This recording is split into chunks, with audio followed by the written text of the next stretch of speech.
Assalomu alaykum aziz o'quvchilar. Bugun sizlar bilan suv siqib chiqarish yordamida hajmni o'lchash amaliy mashg'uloti bilan tanishib chiqamiz. Aziz o'quvchilar, fizika fanini o'rganishda sizga ma'lumki, fizika fani tabiatdagi hodisalarni, jarayonlarni o'rganuvchi fan hisoblanadi. Tabiatda juda ham ko'p hodisalarni kuzatgansiz. To'g'rimi? Masalan, suvga biror bir jismni solganingizda suvning sathi ko'tarilib qolganini payqaganmisiz? Yoki choy ichayotganingizda choyingizga qatni solganingizda choyingiz to'kilib ketganini kuzatganmisiz? Xo'sh, o'ylab ko'ringchi, bu videoda qarg'a qaysi usuldan foydalanib suv ichmoqda?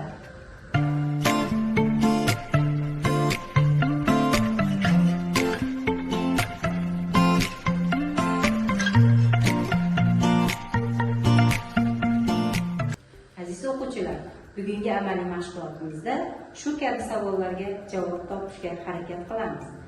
Biz laboratoriya ishlarini bajarayotganimizda, amaliy ishlarni bajarayotganimizda albatta texnika xavfsizlik qoidalariga amal qilishimiz kerak.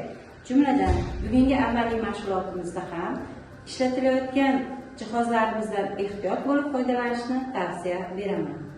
Bizga ma'lumki, jismlar suyuqliklarga solinganda suyuqlik sathi biroz ko'tarilib qoladi. Bu qanday sodir bo'ladi? Suyuqlikka solingan jism o'zining hajmiga teng bo'lgan suyuqlikni tepaga siqib chiqaradi. Shunda suyuqligimizning hajmi biroz ko'tarilib qolganga o'xshaydi. Ba'zi bir jismlarimiz suyuqlikka to'la botadi, ba'zilari esa qisman botadi. Ana shu jism qancha qismi suyuqlikka botsa, faqat botgan qismigagina teng suyuqlikni yuqoriga siqib chiqaradi. Biz buni bugungi amaliy mashg'ulotimizda bajarib ko'ramiz. Bugungi amaliy mashg'ulotimizni bajarish uchun bizga quyidagi jihozlar kerak bo'ladi. Bir uchi ochiq suv uchun maxsus idish, shakli aniq bo'lgan jismlar to'plami, o'lchami aniq bo'lgan jism, tarozi, suyuqlik hajmini o'lchash uchun mo'ljallangan mezurkalar, shtanget sirkul hamda hajmi aniq bo'lmagan ba'zi bir jismlardan foydalanamiz. Amaliy ishimizni bajarishimiz aniqroq bo'lishi uchun biz maxsus oziq-ovqat bo'yog'ida rangdan foydalandik. Chunki suyuqligimizni o'lchayotganimizda bizga ma'lumki, turli xil o'lchashda xatoliklar bajaramiz. Biz mana shu xatoliklarni oldini olish uchun aniq o'lchamga ega bo'lishimiz kerak.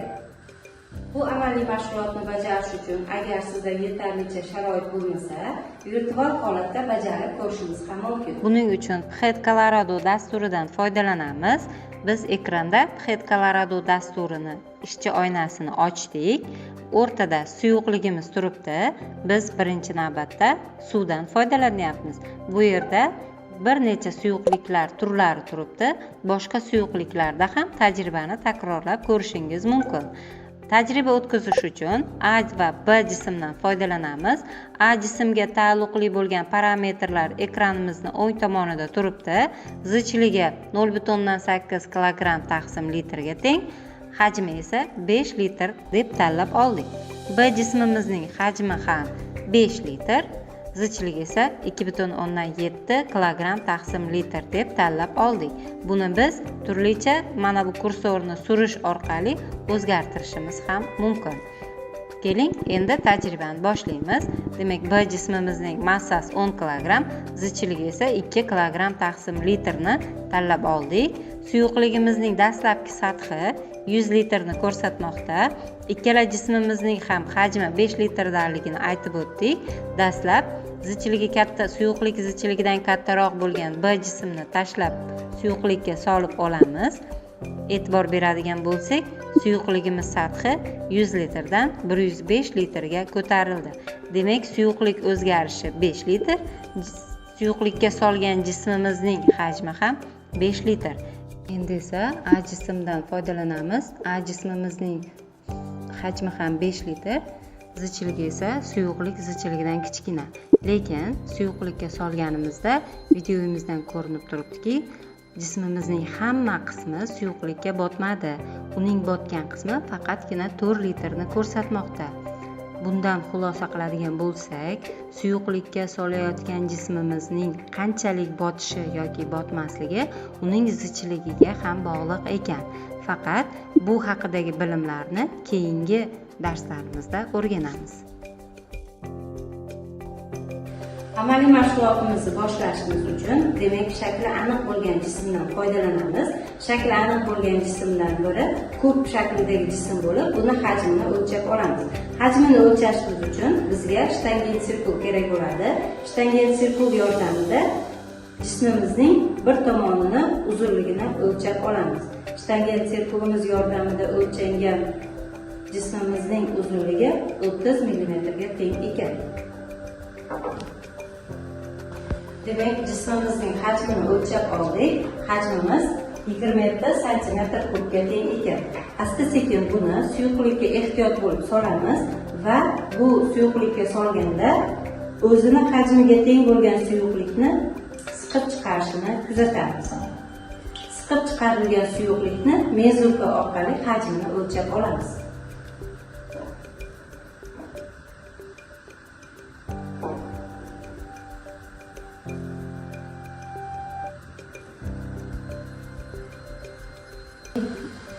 Mezurkadagi suyuqligimizning miqdori ham 27 cm3 ga tengligini o'lchab oldik. Mezurkadagi suyuqligimizning hajmi 27 ml ga teng bo'ldi. Matematik bilimlarimizdan foydalanib, buni 27 cm3 ga tengligini hisoblab oldik. Bu tajribani bir necha bor takrorlab olamiz. Sababi, bilamizki, biz tajriba o'tkazayotganimizda o'lchashlarda bir qancha xatoliklar qilishimiz mumkin. Shuning uchun eng kamida 3 marta bu jarayonni takrorlab olamiz. Tajribani ikkinchi marotaba o'tkazdirganimizda 28 cm3 ga teng chiqdi. Uchinchi marotaba bajarib ko'rganimizda esa 26 cm3 ga teng chiqdi. Endi bu natijalarimizni yaxlitlab o'rtachasini olishimiz kerak. Olingan natijalarimizni o'rtachasini hisoblab oldik. Buning uchun matematika kursidan bilasizki, har bir olingan natijalarning yig'indisini necha marta o'lchagan bo'lsak, shu songa bo'lishimiz kerak. Hisob-kitob ishlarimizni davom etamiz. Endi biz olingan natijani o'rtachasini hisoblab olganimizdan so'ng, har bir o'lchangan hisobimizni absolyut xatoligini ham hisoblab qo'yishimiz kerak. Absolyut xatolikni hisoblash uchun o'rtacha olingan natijamizdan har bir olingan natijalarni alohida modul ostida ayiramiz. Endi esa absolyut xatoligimizni o'rtachasini hisoblab oldik. Undan so'ng nisbiy xatoligimizni topib qo'yamiz. Nisbiy xatolikni hisoblashimiz mana bu bo'yicha va o'rtacha absolyut xatolikni, o'rtacha qiymatimizni foizlarda olingan natijasiga teng bo'ladi.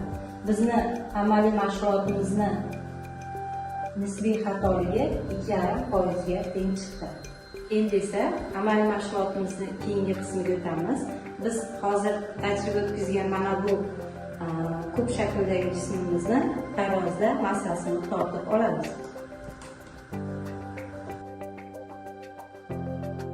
Shakli bir xil, lekin boshqa moddadan tayyorlangan ikkinchi jismimizni ham tarozda tortib ko'ramiz.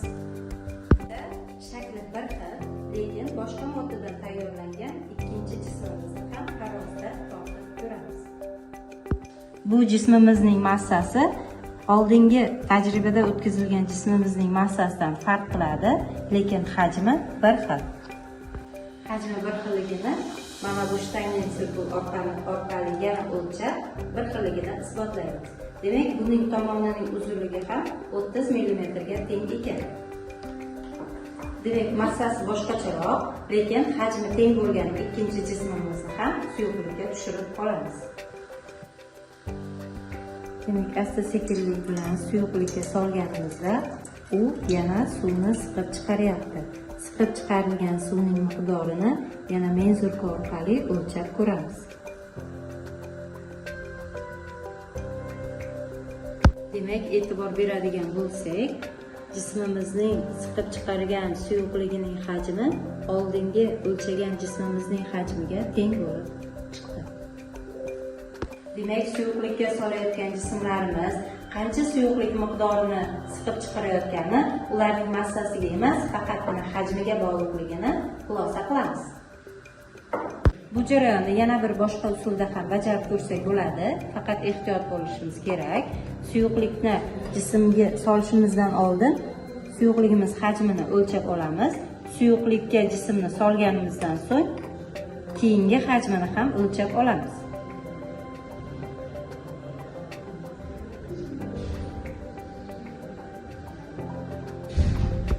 Demak, mezurkamizning dastlabki o'lchami jism solganimizdan keyingi o'lchamidan jismimizning hajmini hisoblab oldik. Bu yerda ko'rib turibsiz, 5 ml plus minus yozilgan.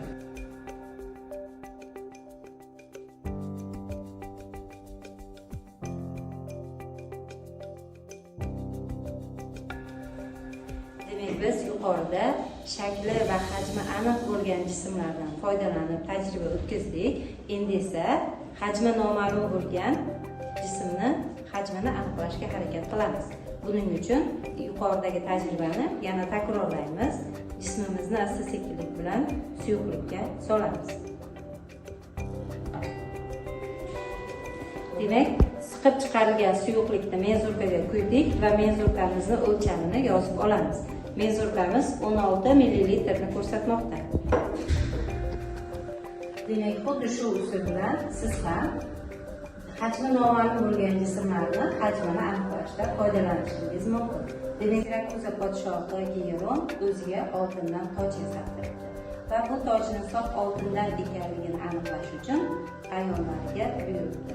Shu vaqtda fizik olimlarimizdan biri Arximed ham bu oltindan yasalgan yoki yasalmagan ekanligini aniqlash uchun bir qancha izlanishlar olib boribdi.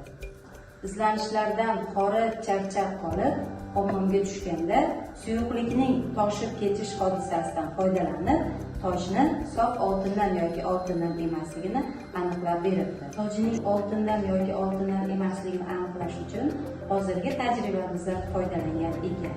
Ahmed mana shu tajribani o'tkazayotganda hammamiz uchun mashhur bo'lgan ajoyib so'zni ishlatgan ekan. O'ylab ko'ringlarchi, aziz o'quvchilar, bu qanday so'z bo'lishi mumkin?